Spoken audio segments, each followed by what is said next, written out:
And we're live again. Another episode of Alive with Joey, episode 12 with my friends Tara, Kim. Hi. Hi. A full circle moment. Yeah. Yeah. Oh my God, is this a full circle moment? Yeah. So we'll wait a few minutes so we get some people on, and then we'll kind of dive in. But let's talk about that a little bit, because how long ago was it I was on your podcast? So that's what Tara Did and you I were check? just talking about. It had to have been. It's It was almost summer 2 years. 2020, right? Yep. Yeah. So it was almost like that July. Yeah. so almost 2 years. And well, let's just start with a little kind of introduction. Kim, let's start with you. Tell us a little bit about yourself. Sure. So I'm Kim. I am a spiritual embodiment and business coach, and I co-coach with Tara, and I'll let her do her little introduction too. But our own journey to getting here, obviously it goes back decades, but really, when COVID hit, Tara and I at the time were in the education field. And our school had closed down, and we decided to start a podcast. It was like a passion project that we had just wanted to start. And so we dove into this podcast called Unapologetically You, and we were not unapologetically ourselves. Oh, isn't that funny when you start? You're like, this is what it's going to be. And this is, Yes. oh, fuck, this is funny. I already know where this conversation is going, but I love it. Okay, keep going, please. But so eventually we started this podcast, and that's how we met Joey, and we'll talk about that more in a minute. And then from there, we were introduced to all these healers, all these spiritual coaches, just like an entirely new life. We hit a full-blown spiritual awakening, and right then and there, we knew our calling. We knew this deep divine purpose that we had within ourselves. And we started spiritual life coaching, and we did that for a while. And we've since pivoted into business. We still do spiritual mentorship, but we now help conscious soulpreneurs expand their reach, build up their empires, their whatever they want to call it, so that their reach affects more and more people. And it's that ripple effect that we then get to be a part of, and we absolutely love it. So that's a little bit about me. I love it.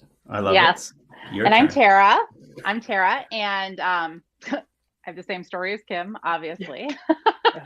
But yeah, like we are just loving where we're at right now. We've like really embraced this like business side, working with these soulpreneurs, and it's absolutely incredible and inspiring and amazing.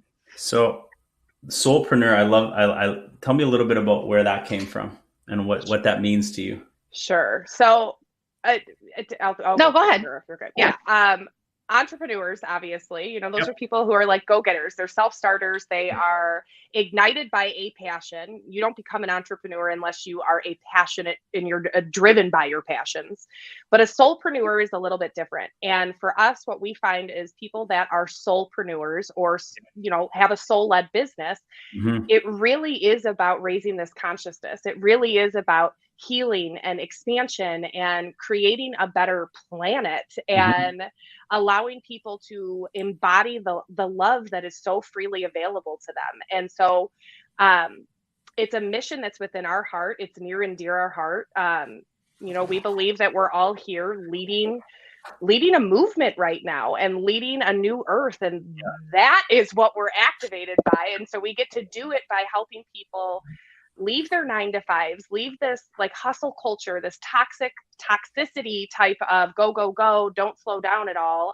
Your worth is productivity based. Yeah. No, we want you to be ignited by your passions. We want you to follow that and know that you can absolutely thrive and be successful in your soulful business. So yeah, that's kind of what it means to me. I don't know if Tara, if you want to add on that at all or no. I mean, you basically covered it all. Yeah. Well, it is interesting, right? Because I think most of us grow up thinking, this is what your job should be, or this is what you should look for in a career. And I think a lot of us have went down. Well, you've probably went down that path too with education. Not saying that there wasn't a passion there for you ladies, but obviously that flame kind of burnt out. Well, yeah, it did. And like the truth is what we came to recognize is we were using that for like an external validation instead of being able to validate ourselves. We use that job to get all this validation from all the people around us. Wow. So you were able to see that within yourself and say, oh, this is about that more than anything Well, else. yeah. Once we would stepped out of it and really like dove in like headfirst in our healing journey, like that came up right away. And it's something that we like continued to work on for quite a while. Wow. It's something I talk about a little, maybe not enough, is, when I kind of got some traction on social media, and it was about like, when I went out there, it was like, well, I can get out there. I've always wanted to inspire people, help people. I didn't know how I was going to do it. I didn't think I'd be necessarily, I resonate with people on a video, but I got some traction and things blew up pretty quick. I had to check myself a few times on why I was doing it.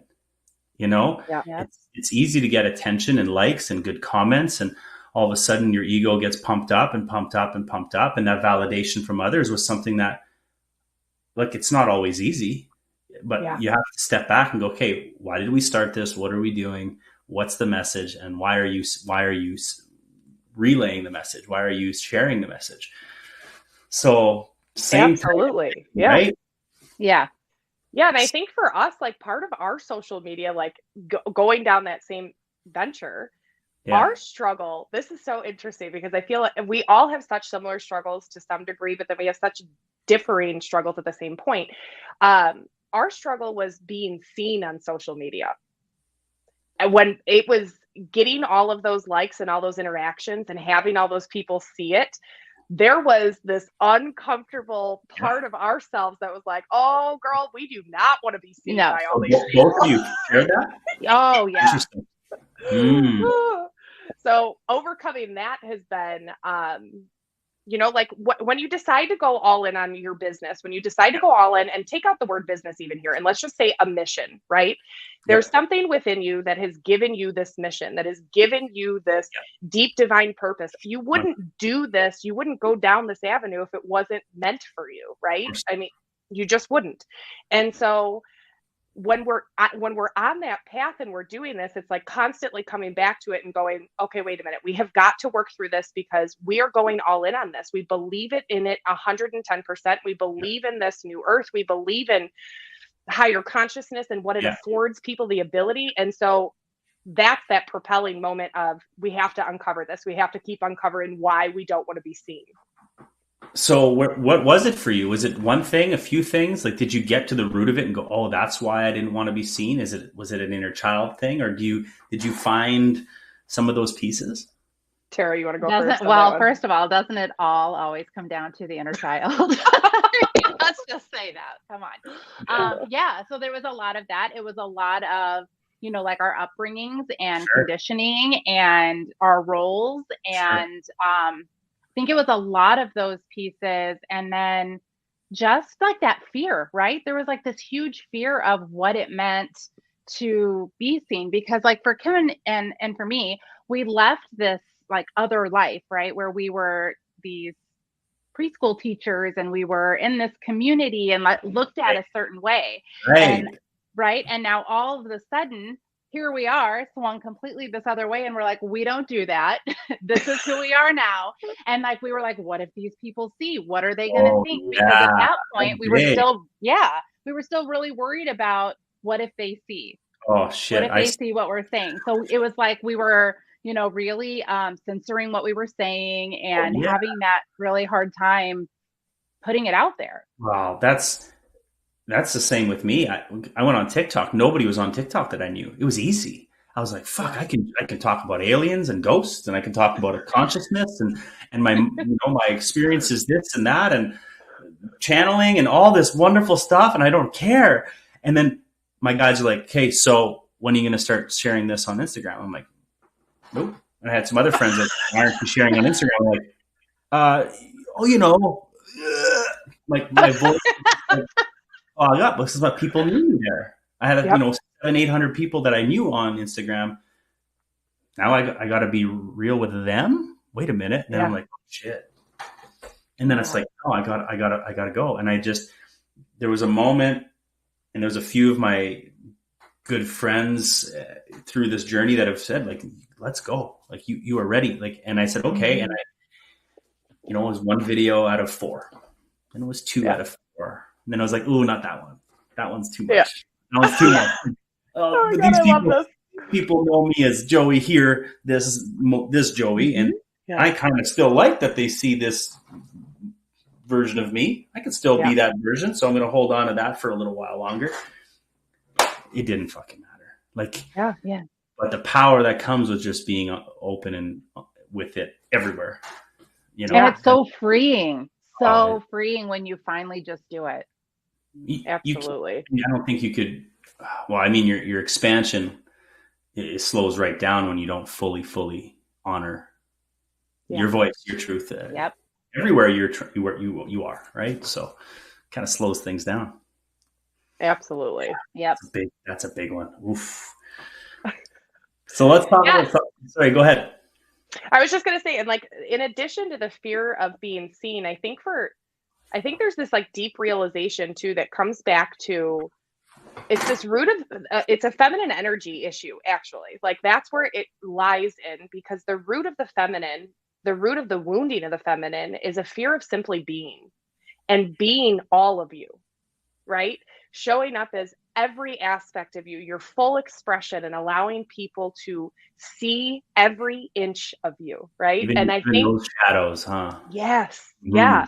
And I think that's where it like really, it rooted down into that of a lot of the healing work that we've done. We've done inner child work, we've done shadow work, but I would say, I think some of the most profound work that we have done has been on an energetic level in terms of healing our feminine and healing our masculine.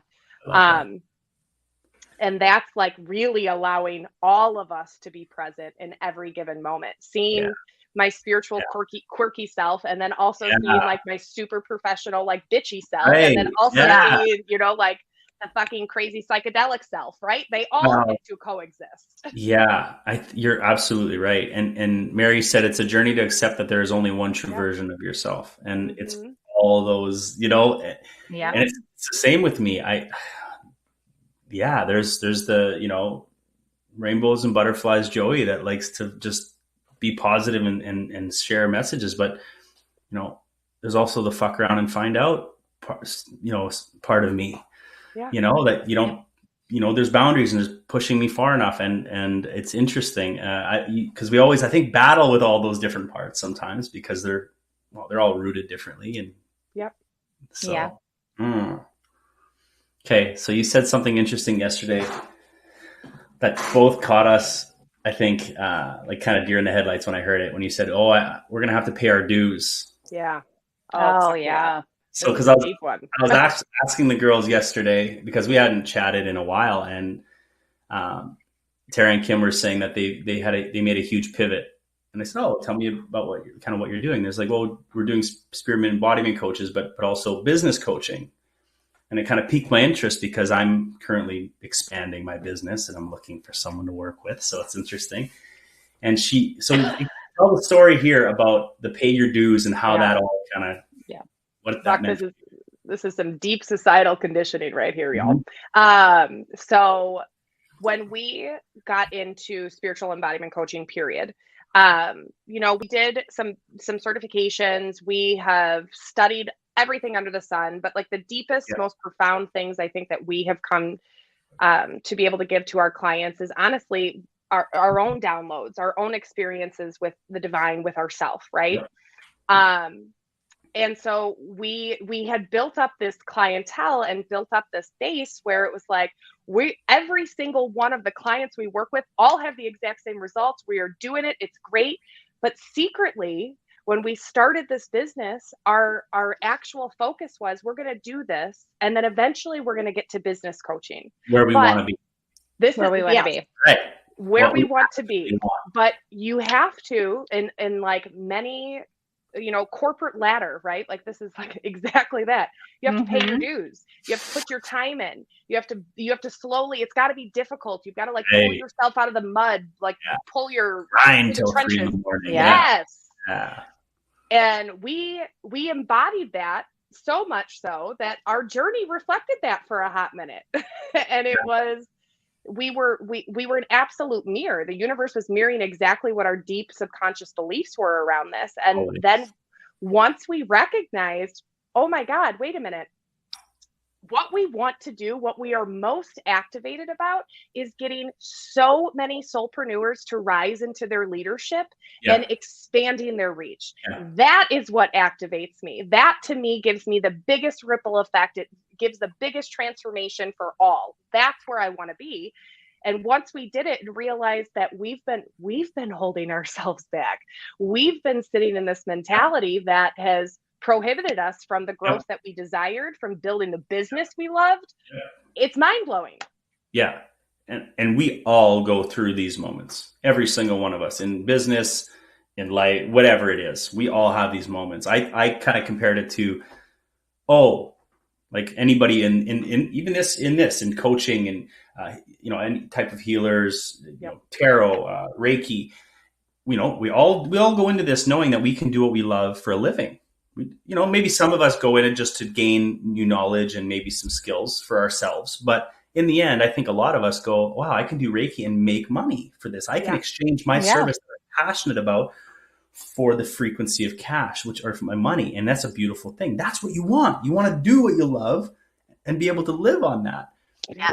But how many people do you hear go, oh yeah, like once I get this next course, once I finish this, once I do that, it's like, or like once I pay, once I get a bigger client, you're going to do that till it's done, till it's too late. And all of a sudden you're like, man, I just wasted 3 years sitting in the once I get there. And you continue to get all these new courses, these more, whatever it is, and you never pull the trigger. So it comes down to like, what do you feel is the perfect time, right? Is there a perfect moment? Never.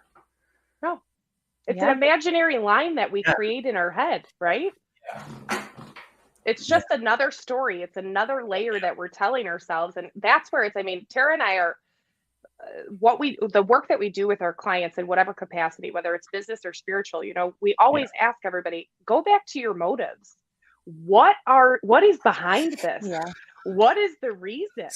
Yeah. And see, I'm just getting absolute chills because I realize now, and I've heard it before, I'm still playing too small. I'm still seeing it too small. Mm-hmm. But in my knowing, like when I'm in my center and I'm grounded and I'm in my knowing, I know how big it is. I know what I see and what I feel.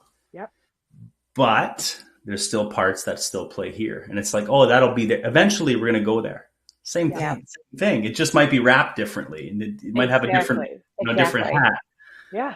Oh, damn, and it's all about really learning to bridge those realities, right? And to find a way to not only bridge them, but then as you're bridging them, as you're shifting into this new reality, it's about the energy of who you be in that moment that brings that reality even closer, right? Like you can be on this journey, and just like you're saying, you can decide, like, you know what, I'm going to go all in. But you can slowly dive in and slowly be like, I'm going to start showing up a little bit here. I'm going to start dreaming a little bit bigger here. Or you go all the fuck in. Well, and But be ready for it, because when you go all in, when you decide, and you go all in, if your body's not ready for it, if your nervous system isn't ready for it, you don't feel safe. Nope. Yeah. It's going to reject it, and you're going to end up right back where you were. But it's interesting, like you said, when I say go all in, I don't necessarily mean like, buy the office space, blah, blah, blah, blah, blah, all these things. It means energetically, I'm committing to myself, and I'm sending that to God and the universe or source to say, okay, I'm ready. Let's fucking go. Yes. It doesn't mean everything happens at once, but it's making that decision. And when you truly set that intention, because I remember a few times over the last few months, I sat on the end of my bed and I said, no, look, I am going to surrender for what I'm here to do. I'm fully surrendering to what I'm here to be. And I said it a few times, fully setting that intention. You want to see things start to fly. Yeah. It starts to roll. You got to be ready. But that's the thing. It's energetically first, you got to decide. Yep. And then, like you said, you want to go slow. That's okay. Yep. Those baby steps or whatever you want to call them, those are what gain momentum. That's where momentum starts to build. And those little steps you probably downplay create this massive energy. And all of a sudden, those 2-3 little things you did end up, bringing you to this other space where you meet someone else, or, that stuff is bigger than we allow it to be, or than we pretend it is. Yeah. And I think that's a whole nother even dynamic of this, right? Is allowing yourself to be, we were just talking about this, like allowing yourself to be supported, right, by other physical human beings on this planet, but also allowing yourself to be supported and being open to receiving help and guidance from things that are bigger than you, are bigger than our comprehension right now. And the part of that, though, is at least what Tara and I have found in our own journey is asking one time is one thing. Asking 5 times is one thing. But it's all about who you be after you ask. It's how you show up, are the standards that you're raising within yourself as to, I just set this commitment. I'm ready to carry out this mission, carry out my purpose. Which means when you do that, you have to be that person going forward. Yeah. You have to raise those standards. Like, it could be in anything. If it's in your relationship, for instance, I'm no longer going to lash out on my significant other anymore. I'm going to use my emotional intelligence and be able to pull myself out of it. This is this elevated version of me. This is her standard. And you slowly embody this person. And as you slowly embody her, you're calibrating to a new frequency. And that's all this yumminess that slowly starts to come into your life. Yeah. And it's like magic. It really, truly is. Yeah, it really is. And I was having a discussion today with a really good friend of mine, and she said, like we do the inner child work, much like when we go back and go help our inner child, like we go show up for them and go, look, we got you. And you've done a lot of that work with the inner child. It's all about going back and showing that 8-year-old self, okay, well, he's seen, protected. This, at one time you might not have felt this. The same way you can do that with your inner child, you can do with the version of you in 10 years who is right where you want it to be. The most successful, aligned person. That version of you exists. This time is an illusion, right? This is all happening at once. So you can literally go, okay, when you're struggling or maybe need some guidance, what is that version of you saying? Yes. Taking a few moments, closing your eyes, going to meditation or whatever you want to do. You can literally have access to that version of you. Yeah. Yep. And like for us, like in business sense, like the question that we ask ourselves always is when we're in a situation where we're presented with an opportunity to either react or make a choice that might be more in alignment with a past self, or to make a choice that's more in alignment with our more elevated self, we constantly ask ourselves either, what would the brilliant businesswoman do in this moment? Or what would your highest self, what is your highest self driving you to do in this moment? Love that right? one. But that's a big one, just to be able to ask yourself those questions, because you're going to get the answer. Yep. Yeah. Right. You're going to get the answer. And a lot of times you already know the answer, but when you ask yourself, take your time and take a moment and ask yourself, you're going to get what you need. Yeah. Yeah. And that's the piece about it. Just like you said, it's really then truly holding yourself accountable, because now you have raised your standard. You know what you need to do. You know what that next step is. And it's actually taking that inspired action right in that moment and going all in. Well, that reminds me of I don't know if you saw Jordan Peterson talk about this. He says, you really want to change your life, sit at the end of your bed and ask yourself what you're doing to fuck shit up. Like what, basically, right? You can sit and say, what no longer serves me? Well, what are you doing to mess it up? Because there are things that you are doing in your life right now that are not serving and that your higher self would not be even touching. Yep. So what are you doing right now that you shouldn't? And then what aren't you doing that you've done before that has brought you alignment? Yeah. And I guarantee you're going to get at least 2 to 3 things right off the hop on both ends of that. Are you meditating? Are you going outside and walking? Are you in nature? Are you doing the things that you've done before that have brought you joy and alignment? Yep. And what are the other things that you're bringing into the equation that are sabotaging? Oh yeah. Absolutely. Absolutely. Like that. And that's the piece. That's another thing that Tara and I always say too. You know, we've had a season in our life where, um, right after our spiritual awakening, we were like dedicated to anything and everything we could get our hands on. Our spiritual practice was like the number one thing. And slowly over time, the spiritual practice that we cultivated started to dissipate. And we got to a point where we were like, why don't we feel as good anymore? Right. Why aren't we as connected? Why aren't we all these things? Why isn't our business just flowing like it was before? And it's like, oh, because we're not practicing what we preach. Exactly. We talked about that a little bit yesterday, how important that is. That, you know, you can go ahead and say all you want online and say all the nice things and, you know, maybe inspire a few, and that's great, but are you living it?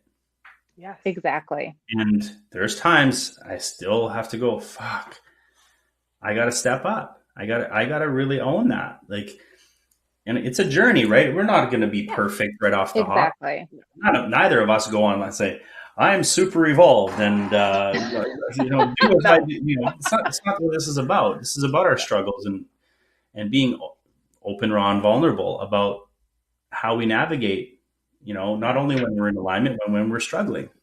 Exactly. And when we see those challenges, and something that really stuck with us, that landed with us, is we recognized when we do it, it is not, when we get away from our spiritual practice, when we get away from the things that we know make us the most activated, right? Not only are we doing a disservice to ourselves, but we're doing a disservice to every single client that we end up working with. They're in that same energy then, and they're calibrating to ours, where all of a sudden we call that shaky energy. And so if we had shaky energy or we were wavering in our purpose, whatever you want to say, all of a sudden we notice in our clients, they're feeling the exact same thing too. They're mirroring exactly us. And so Tara and I have gone and recognized that, no, this is us choosing our spiritual practice is bigger than us. It's for the oneness of us all, right? Yeah. And the effectiveness of not the effectiveness, but how powerful you can activate others. Like it's how you show up for others too. You're absolutely right. Yeah. Damn, it's just wild. It's just wild. Yeah. And now we've committed so hard to ourselves in the last, I don't even know how long at this point, but it was like a recommitment to ourselves of we created all new standards for ourselves. And as soon as we created all of our new standards, it was like, this is it. The minute that we decide to go all in and we adhere to these standards is the beginning of the rest of our life. Yeah. It's the beginning of this new version of us, this elevated version of us. And now, you know, our spiritual practice is absolutely a non-negotiable. Yeah. Because that is what that elevated version of ourselves would do, right? That highest version of ourselves would commit to this every single day. And if that's what we desire to be, then of course that's what we're going to do every day. Yeah. I love that, because that's something that I still struggle with. I know what my foundational practices are to keep me on where I need to be.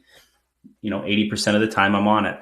But there's a few things, you know, things got busy. It's easy to say things got busy, but it's 10 minutes. It's 10 minutes.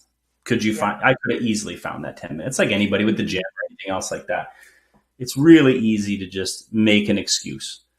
But I know when I have been, like you said, this is non-negotiable, and so is your joy. It's like, exactly. Negotiable at that point. I don't know. Yeah. And I really tell people to be open to what your practice is. Like for you, you know, for me, it's meditation. It's lifting weights. It's, you know, getting outside. It's a few other things. There's 3 or 4 things that are like my pillars, or 5. But for other people, it's completely different. You need to honor that. Just because someone says this type of meditation or this type of yoga it's not necessary. But you know what your practices are that keep you in alignment.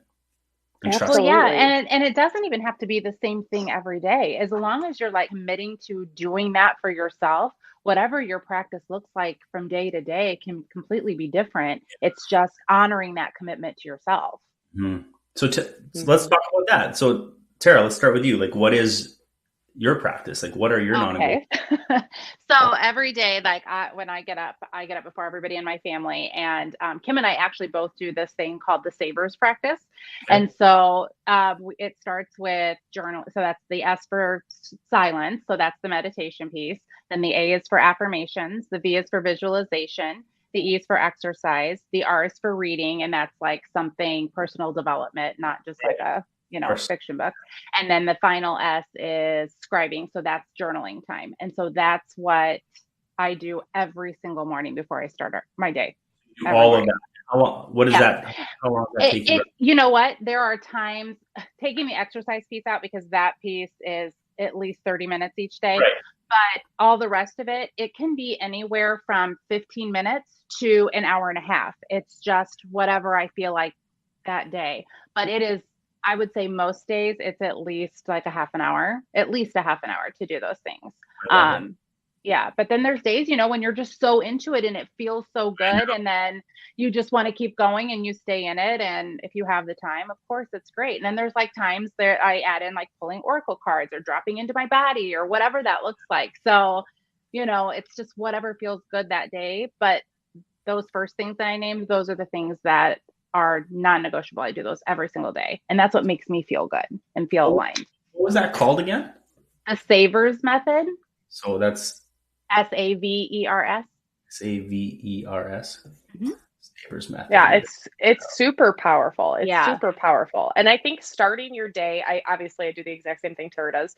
The only difference is I've added in, a couple things. I've added in the emotional freedom technique, tapping. I tap every day in my practice every morning as well.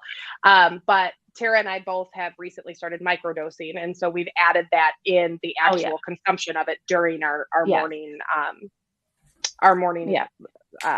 rituals.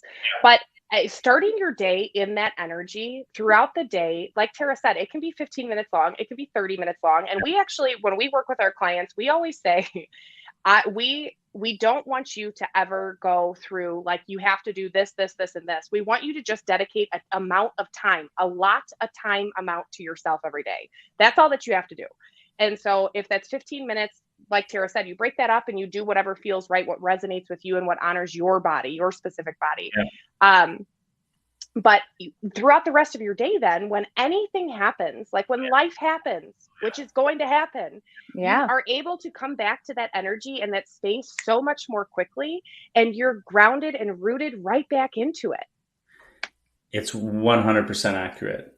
That alignment, when things just, come at you like life does, it's just so easy to deflect, to pivot, to take on, let go. Not take on, maybe feel, let it go versus, absorbing it and then getting in your head and then being off filter and then that momentum, we've all been there, right? You stub your toe and that's how you start things. And all of a sudden you're stuck in traffic and fuck this. And, easy to go down that road. But if you are starting your day and choosing what I call alignment and choosing whatever fills you up like that, you're almost unstoppable.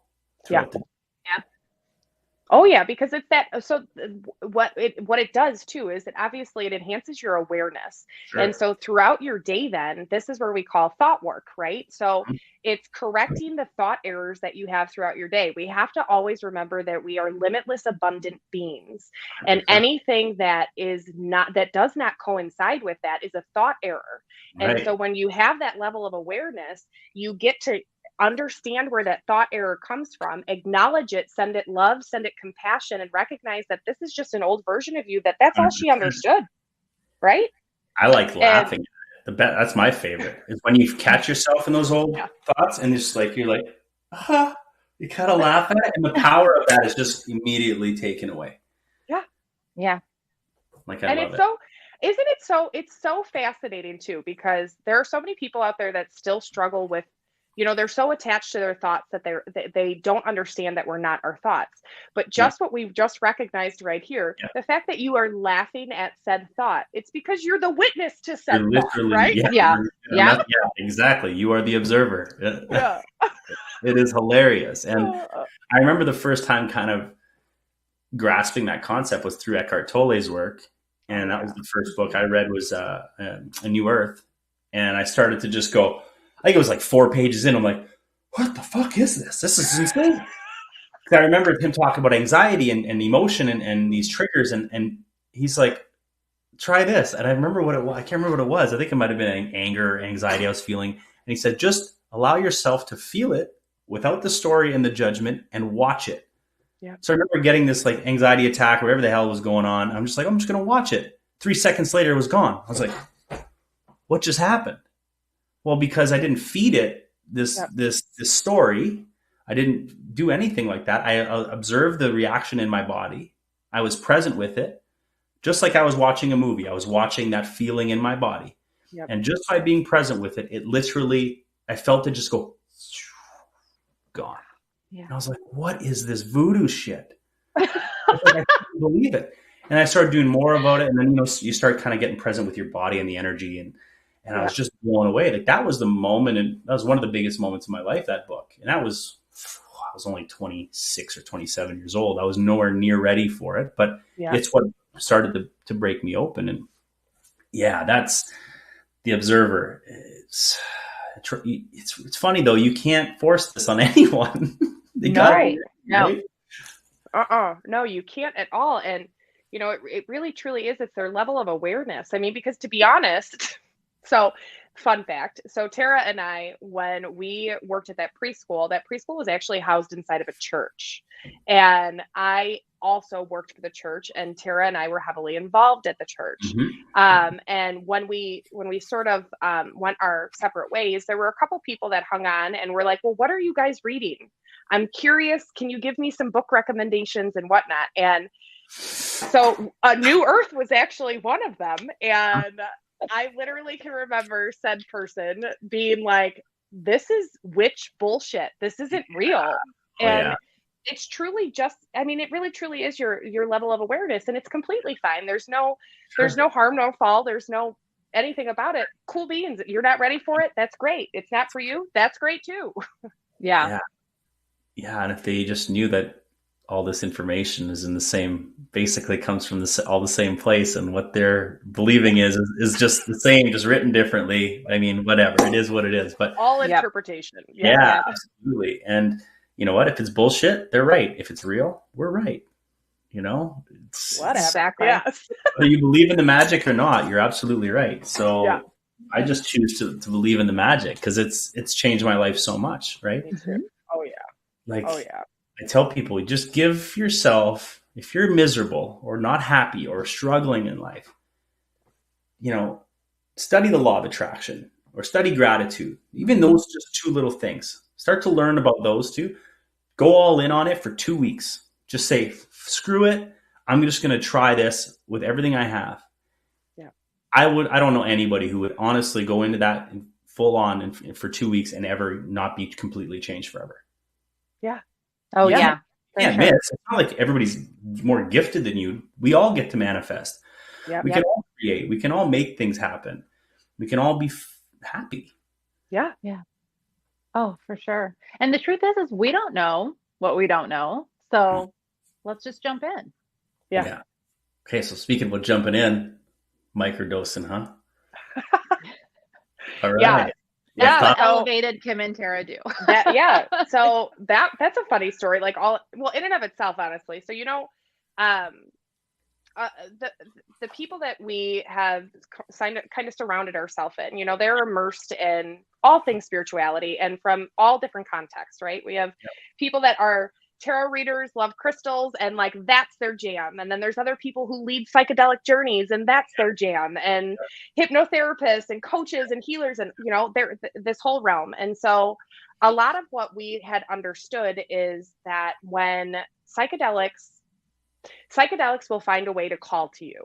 Mm-hmm. And so about, I guess, Tara, I macro dosed oh my God, was that in January now that I say that?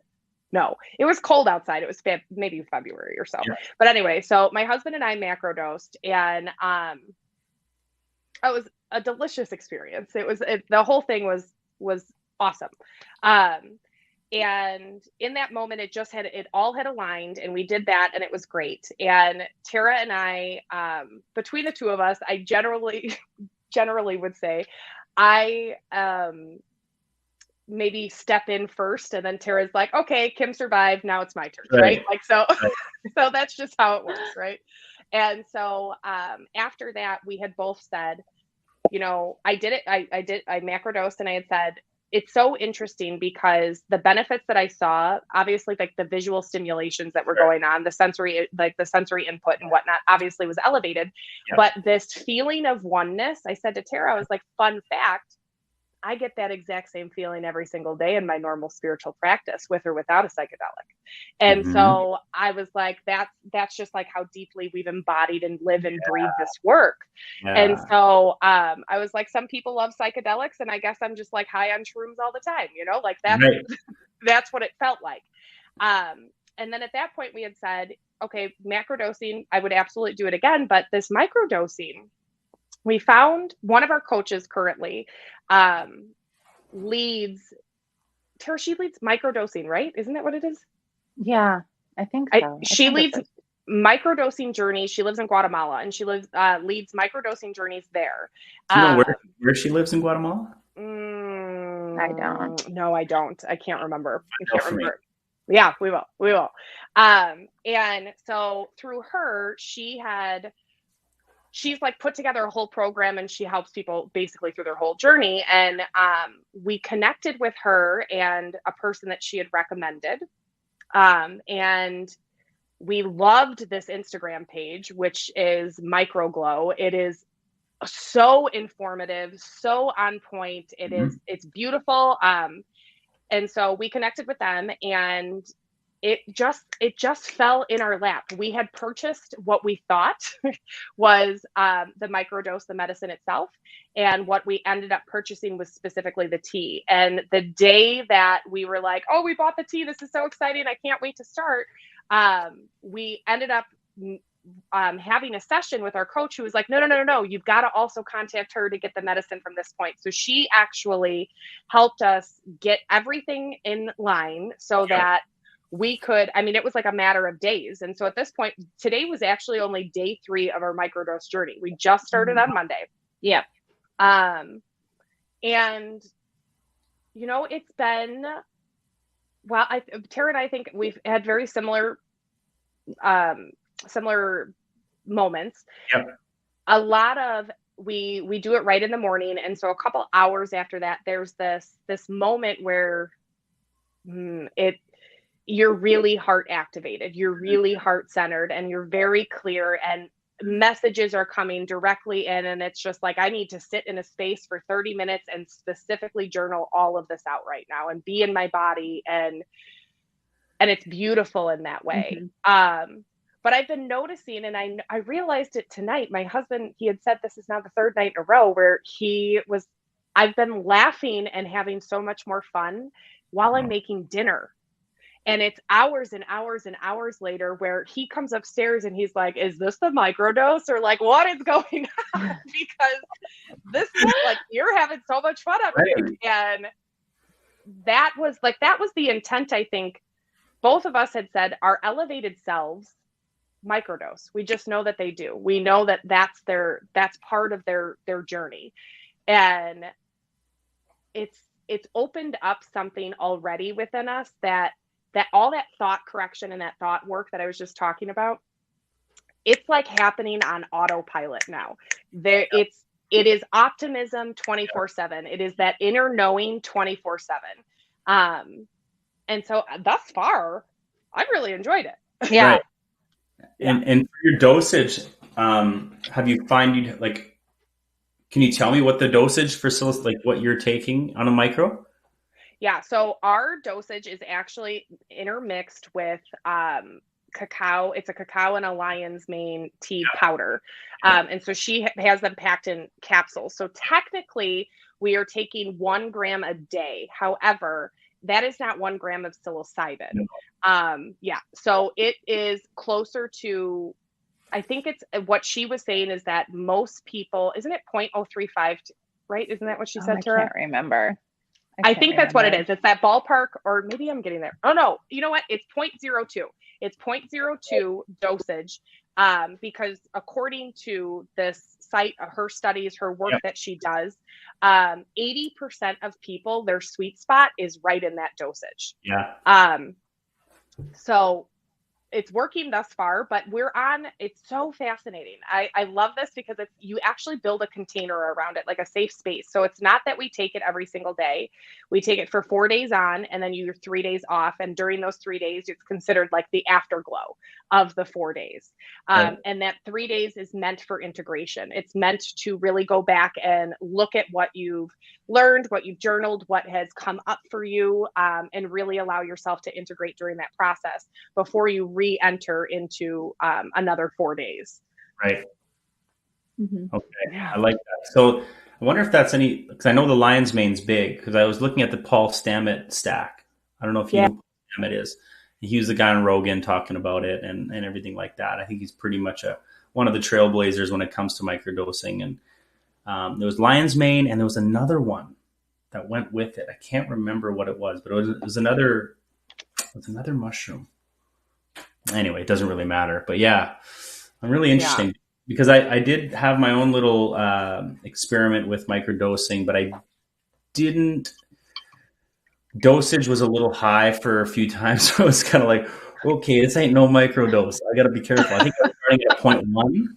And I was like, okay, nope, not micro. And because you don't want to be high. You want to just kind of open those neural pathways. You want to be able to see that heightened version of yourself, which is that sweet spot's so good. Mm-hmm. Yeah. Because you're not out of it. You're not at all. You're actually like just super focused, super present. And yeah, it's a pretty cool sweet spot. I'd have to kind of do more research, I think. Yeah, I mean, at this point, because one of our coaches, I don't even know where. This is where it's like the mushrooms were speaking to us, because Tara and I had never done any psychedelics. We had never really gone into the world of drugs in any way, shape, or form, and so out of nowhere, it just started speaking. I don't know what you're talking about. I love it.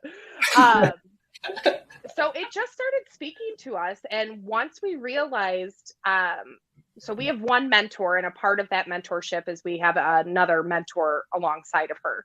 And so once we realized that this is what she does, and this is this person that she works with, it was like, oh, we have full trust in you guys. You literally tell us exactly what to do, exactly when to do it, how to do it. And they're both so supportive, very much so. Like, even after you purchase, she's very much in this special app with you that is like, if you have questions, talk to me about it. If there's feelings that you have, let me know, and I will walk you through it. So it's really nice to have that, but it is that heightened sense. Like, that's what I'm saying. It's like this, if you struggle with, invasive thoughts that are not in alignment with where you desire to be, this is where it's really bringing you back home and focusing on, like, I constantly am having my higher self come in and just remind me, like, you're an expander. You're here to expand. That's what you're here to do. And it's very calming and very reassuring. And it's constant, where it really truly is creating these deeper neural pathways that are only going to benefit you in the long run. Right. So it's a super exciting journey. Super exciting. So do you mind telling me what your macro dose was? Yeah. So when we did that was 3 grams each. Well, that's pretty good. Yes. That's pretty good. I mean, I've done some like hero dosage before, which was wild, but I've had it, and it all depends on the I don't want to say quality, but the strength of the mushrooms too. Yes. I've had times where I've done like 1.5, 2 grams, and it's full on, like, really experience. Oh yeah. Wow. for 3 or 4 or 5 hours of being like, especially if you're in nature, that's what I will tell anybody. If you're gonna take psychedelics, make sure you're in a safe place with some good people that you trust and you're in a good space.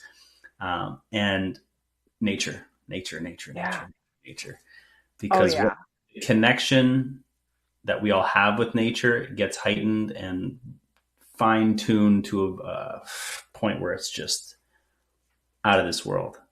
Oh my gosh, yes. Okay, and this is a crazy story. I'll tell this because it was mind-blowing. So, it was literally, I don't know, it was maybe 10 degrees outside when we macrodosed, and my husband and I were like, fuck it, let's go for a walk anyway. So we still went outside. We went outside for way longer than we should have. Yeah. But it was great. But my husband kept saying that he was like, I feel like I can feel Earth's heartbeat. I can feel that heartbeat. And I was like, oh my gosh, this is like consciousness to the max. Like you are just consciousness. You are just connected. And all of a sudden I looked down at my hand and I was just looking at the veins within my hand. And I said to my husband, I was like, this is creeping me out for a second. And he was like, why? And I said, I feel like, this is so funny. I was like, I feel like my hand is inside a dinosaur's hand, like a T-Rex's hand. Like this is a T-Rex hand. I did not think this was going here. No, I'm telling you, this is wild. So then we walk. I shit you not, maybe 2 more minutes up the road. Are you walking like this? No. I'd be like, that would be amazing though. That would be amazing. But we were walking. I mean, I shit you not, 2 minutes up the road, there was a toy T-Rex sitting on the freaking path. Come on. Can you even?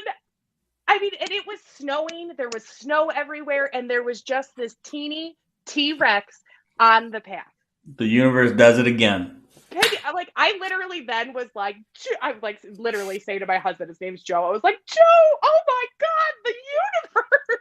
Like it was unreal. You created that. It's just you can't make that up. You can't even pretend. Like, where are you going to find a dinosaur toy anywhere?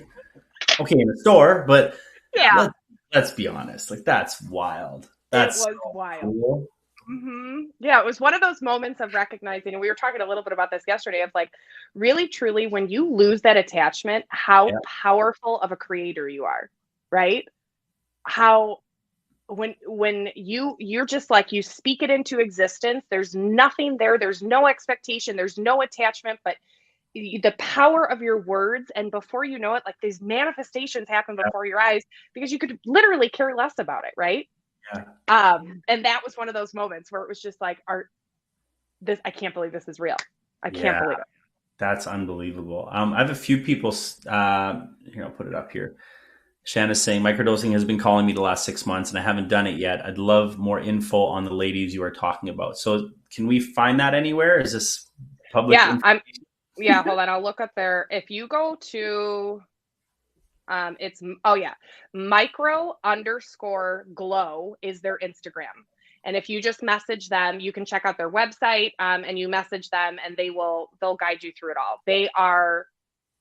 The information that they have on there, I mean, you can spend some time really doing some deep dive and studying on that alone.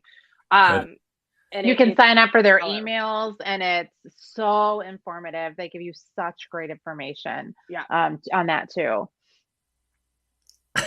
My mom's going to kill me, but I got to tell the story. So we go and we rent, I don't know, a few years back, this must have been 3 or 4 summers ago. We rented a cabin on an island in a place called Lake of the Woods in Ontario, Canada. And it's just magic, beautiful. And we bring a bag of mushrooms, and we were on this beautiful island. We got like 4 hammocks set up, and it's just like, it's July. It's, just the perfect weather. Everything's great. And my mom decides, I'm going to try this. I'm going to try these mushrooms. And my God, I love this already. Mom's like, it takes a little bit. Then all of a sudden they turn into a bag of chips, and she's in there again. And she's just kind of chowing down on these mushrooms. And I'm like, oh my gosh, like what is going to happen here? And but everybody's in a good mood. I'm like, this is going to be hilarious. an hour and a half later, I go in the hammock and she's bawling tears of joy. Oh, okay, good. Yeah, no, tears of joy. She's in the hammock swinging, and she's just asking us to swing her back and forth. You just swing me. I'm like, yeah, I got you, Mom. I got you. And she's looking at the trees and she's thinking about her mom, but it's all like her mom had passed, but her, like, it's all these beautiful, and she's connecting, and she's connecting with her on another level. And she just had the best fucking time. And like, flawless, like the whole time. She was probably 6 hours of this. And if you know anything about psychedelics, like there's that afterglow, right? And even after you peak on this journey, there's the 8-9 hours later, you're in this much more stable but like beautiful afterglow. Space. Yeah. Just oneness. Like I almost like that afterglow as much as I do liking, the whole kind of peaking part. Sure. But my mom had the most beautiful time. And I was just like, never expected, right? My mom was in her, she was probably 60 at the time, 61. And she's just flying in this hammock on a perfect day outside, just watching the trees and the water. And she's just in awe. And it was like, it was really nice to see. So that was cool. Oh, yeah. I'm at this point, I would love to macrodose again. Tara, I think, would love to. Yes, definitely. Now that the weather's getting warmer, I feel like it'll be quite easier to be outside and enjoy it that way. But, to be honest, I also would absolutely love to do an ayahuasca trip. I would absolutely love to go down to Costa Rica or Peru and do an entire stint there. Yeah. Are you familiar with any of it? Oh yeah, I'm definitely familiar with it. Like I've done DMT before. So I've actually the active ingredient in ayahuasca, which is a lot more intense, but very short lasting. Like Joe Rogan talks about DMT all the time. Mike Tyson talks about DMT all the time. I've done this a few times. That's a whole other experience in itself. I've never touched ayahuasca, Mother Aya, as they call it, but when I'm ready, I will go. I'm not in a space where I'm being pulled at all to dance with her. I don't know if it would just kind of be, I don't feel I need it. I don't feel like there's anything really guiding me there at this time, but I know there will be a time where it's like, the stars align and I'm like, oh, I'm in a place where the opportunity is just there. And it's like, okay, let's do this. But the DMT experience, I'll tell you a little bit about it. So DMT, you actually like vaporize like a vape, and it is intense, blast you from your body in about 5 seconds. So you basically take it, have the music going, because I love music. Lie down on the floor, on your bed, wherever you are, and then it's blast off. Completely zero human experience at this point. And I remember this fairy looking woman come in, and the visuals, you can't explain them because they're not something, it's just not anything you've ever seen. The visuals are so out of this world that unless you do it, you won't understand. And there's fairy energy woman that came through and just swept in, grabbed me, and I just went through space. And I'm seeing shapes and little different beings poking their heads in and out. And you're like in this vortex of consciousness of nothingness and everything all at once. And it's complete surrender. Mm-hmm. Unless you can completely surrender, like I wouldn't maybe do it yet, but if you allow yourself to just be like, I'm fine, I'm okay, like surrender, it is unbelievable. Like to the point where it is, you can't explain it. You can't explain it. Yeah, it's an experience. Yeah. 6 minutes, 7 minutes, and you're right back in your body, grounded and 100% fine. Oh my gosh, I thought it was a lot longer than that. No, you're talking 6-7 minutes. I mean, 10 on the long end, I think. But man, when you're in that experience, it could feel like 100 years. Like not bad, but it's like you can experience like lifetimes after lifetime after lifetime and different civilizations, and it's just out of this world. And then you come back and you're like, And you look at your watch and you're like, 7 minutes? What? Wow. That's It's incredible. it's cool.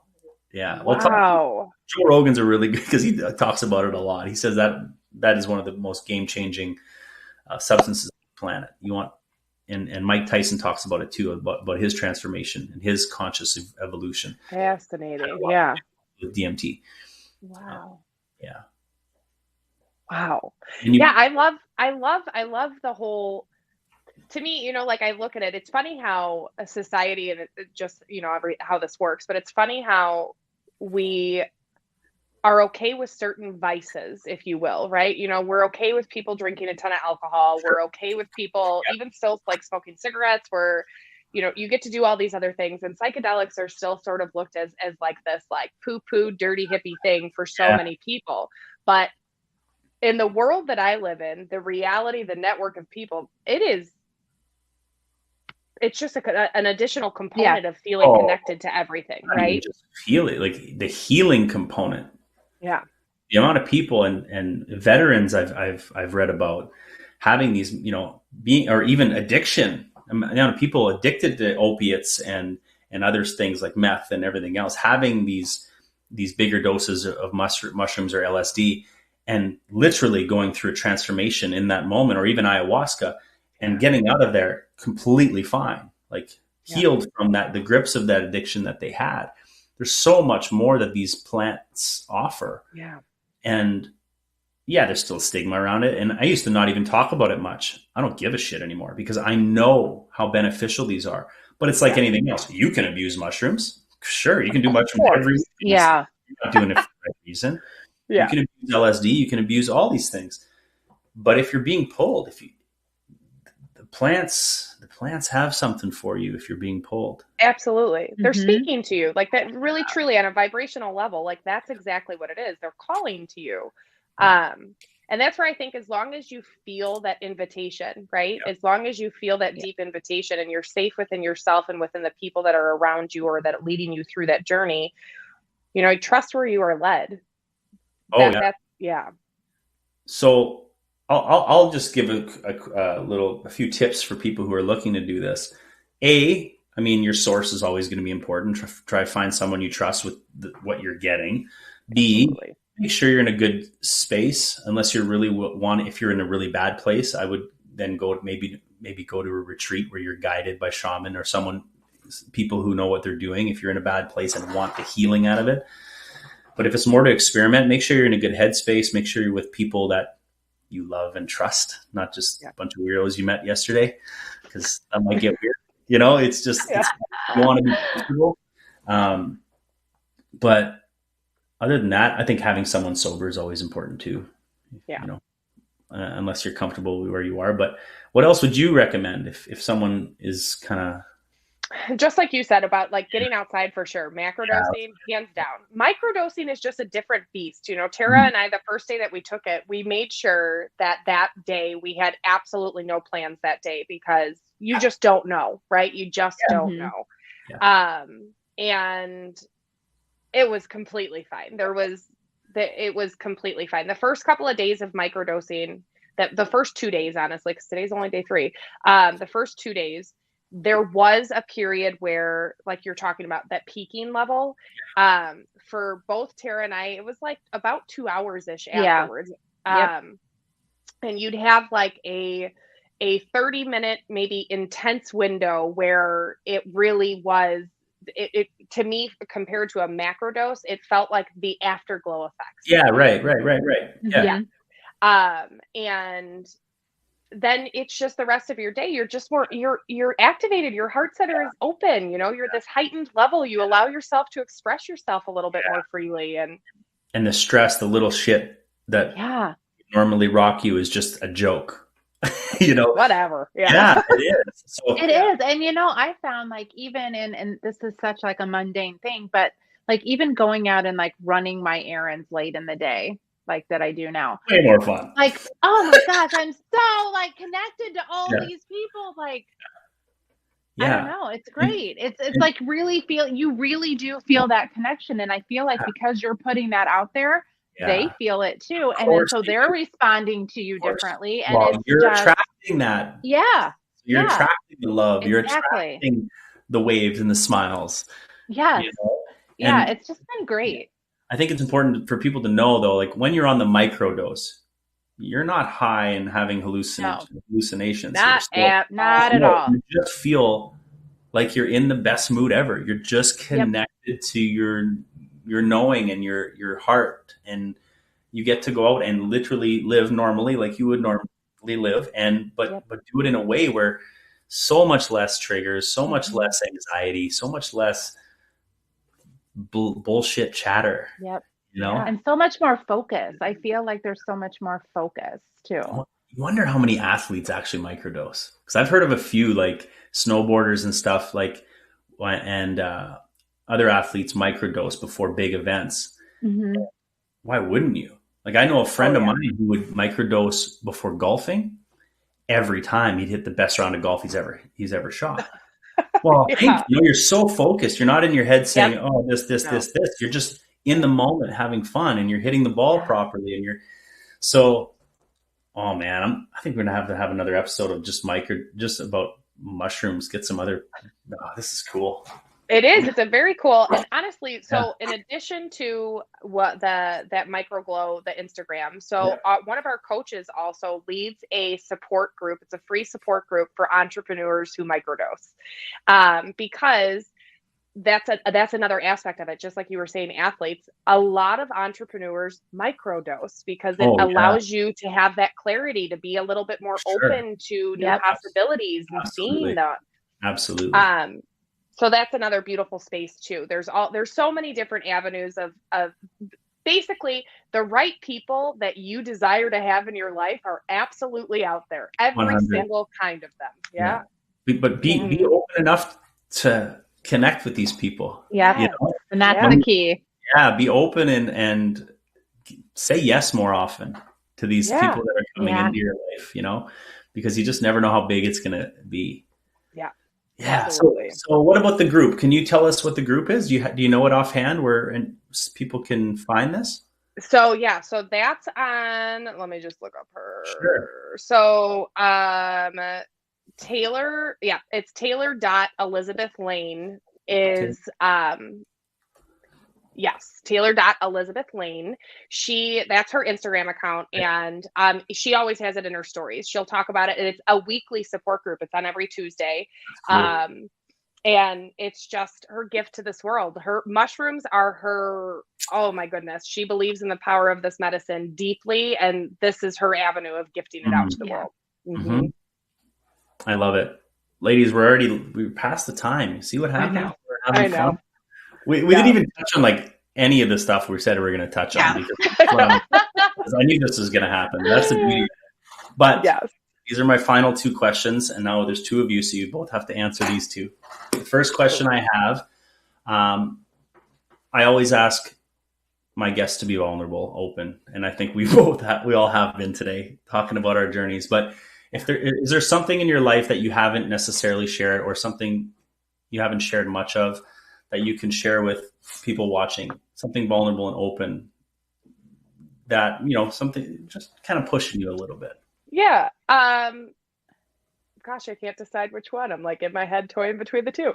So I guess I'm going to go with the power that's within me. Okay. So you guys, I think we are so powerful. We have infinite power within ourselves. And this isn't a greed type of power. It's not a power of trying to get in control. It's a power of divinity, of oneness, of the collective that resides within ourselves. And for so long, I have been afraid of my own power. I've been fearful of seeing myself become this person, really, truly elevating myself and living a life that feels fucking good. And when I finally stepped into that and finally allowed myself to start to be this powerful person, this powerful leader, show up in a revolutionary ways, is when I finally felt at home within myself.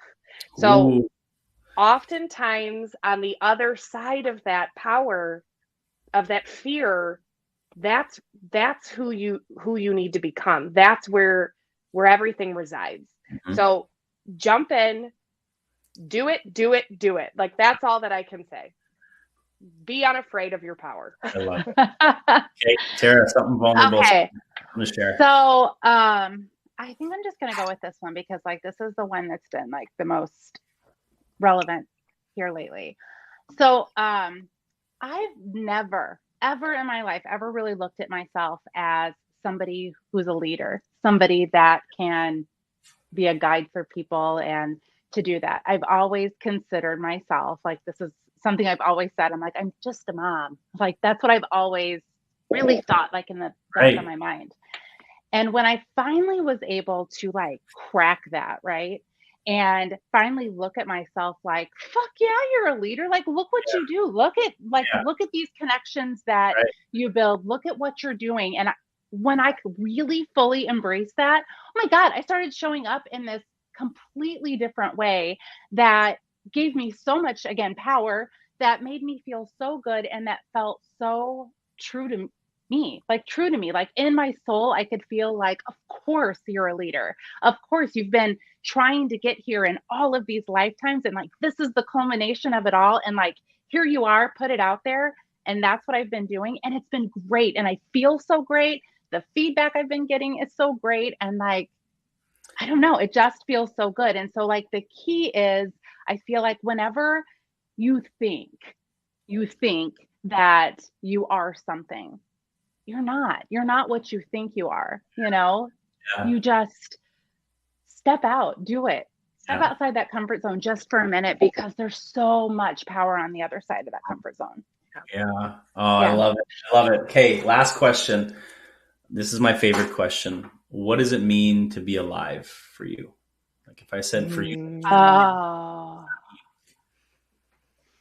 I feel like for me it's like experiencing and expressing. Like, I think that's like experiencing all of these things. And like, even when I look at all the things that have happened in my life, like all of those experiences that like for so long I wish I could change, right?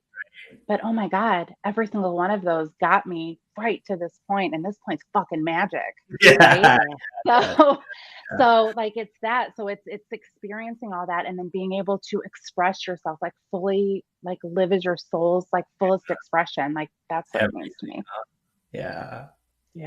Kim, and mine very similar. It's that full expression, but it's allowing myself to be all parts of me, and really allowing every little inch of me to be expressed, so that every person I come in contact with is connected, resonates, feels validated, feels seen by me sharing all of me. We're multifaceted beings. Share it all. That's like this power of vulnerability and connectedness. That's what we're here to do, right? I love you girls so much. And right back at you. It's just right back at you. You know, our journey started together about 2 years ago, and you had me on your show, and now you get to come on mine, and we've changed so much. We've evolved so much. Like I told you yesterday, I said, oh my God, I'm talking like two different people. Right. You know, and it's just really cool to see you grow. I think that's what we talked about too, is the excitement we get when we see other people thrive. Oh yeah. It's everything. It makes my heart feel 10 times bigger all the time. And keep going, keep doing it, keep stepping into more. I know you both will. I can't even imagine where you're going to be in even 2 years time. I know. And we'll probably end up working together anyway. So you get to help each other continue to and keep helping and serving and doing what we love to do. So thank you for having us, Joey. Yes, thank you for having us. So fun. Thanks everybody for tuning in live. For everybody who's missed a bit of it, it'll be on replay right away on my YouTube channel and on my Facebook.